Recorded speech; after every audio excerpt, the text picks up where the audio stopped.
The gentleman from South Carolina, Mr. Gowdy. Thank you, Mr. Chairman. To the families of the victims, it's been 8 months.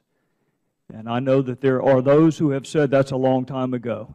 But the good news is there is no statute of limitations when it comes to finding out the truth, particularly for those who have served and sacrificed and died under our flags. So, Mr. Hicks, let's find out the truth. The President of Libya responded to the attack and labeled it an attack by Islamic extremists, possibly with terror links, correct? Yes, sir. So hours after our ambassador and 3 others are killed in Benghazi, the President of Libya says it was an attack with possible terror links, correct? Yes, sir. That's what I recall. Did the President of Libya ever mention a spontaneous protest related to a video? No, sir. When Ambassador Stevens talked to you, perhaps minutes before he died, as a dying declaration, what precisely did he say to you? He said, Greg, we're under attack. Would a highly decorated career diplomat have told you or Washington had there been a demonstration outside his facility that day? Yes, sir, he would have. Did he mention one word about a protest or a demonstration? No, sir, he did not. So fast forward, Mr. Hicks, to the Sunday talk shows and Ambassador Susan Rice.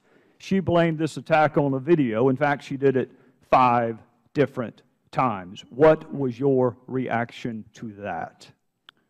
I was stunned. My jaw dropped, and I was embarrassed. Did she talk to you before she went on the 5 Sunday talk shows? No, sir. You were the highest-ranking official in Libya at the time, correct? Yes, sir. And she did not bother to have a conversation with you before she went on national television? No, sir. So Ambassador Rice directly contradicts the evidence on the ground in Libya. She directly contradicts the President of Libya. She directly contradicts the last statement uttered by Ambassador Stevens. Mr. Hicks, who is Beth Jones? Beth Jones is the Acting Assistant Secretary for Near Eastern Affairs at the State Department. I want to read an excerpt from an email she sent, and you were copied on it. And by the way, Mr. Chairman, for our colleagues who like to trumpet bipartisanship, this would be a wonderful opportunity to demonstrate it. Some of these emails, even though they're not classified, have not been released, Mr. Chairman, including the one that I'm going to read from. So for my colleagues who trumpet bipartisanship, this would be a wonderful time to prove it. This is from Ms. Jones to you, to counsel for Hillary Clinton, to Victoria Nuland, to Mr. Kennedy, near as I can tell, to almost everyone in the State Department, and I'm going to read from it. I spoke to the Libyan ambassador and emphasized the importance of Libyan leaders continuing to make strong statements. By the way, Mr. Hicks, this email was sent on September the 12th, the day after Benghazi, and several days before Ambassador Rice's television appearance. And I'll continue.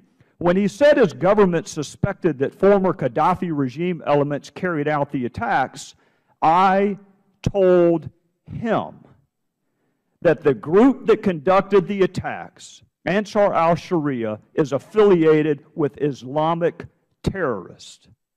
Let me say that again, Mr. Hicks. She told him, the State Department, on September the 12th, days before our ambassador went on national television, is telling the ambassador to Libya, the group that conducted the attacks, Ansar al-Sharia, is affiliated with Islamic terrorists. Mr. Hicks, I want to know 2 things. Number one, why in the world would Susan Rice go on 5 Sunday talk shows and perpetuate a demonstrably false narrative? And secondarily, what impact did it have on the ground in Benghazi, the fact that she contradicted the President of Libya? As to the first question, I cannot provide an answer, but perhaps you should ask Ambassador Rice. I would love the opportunity to do just that. As to the second question,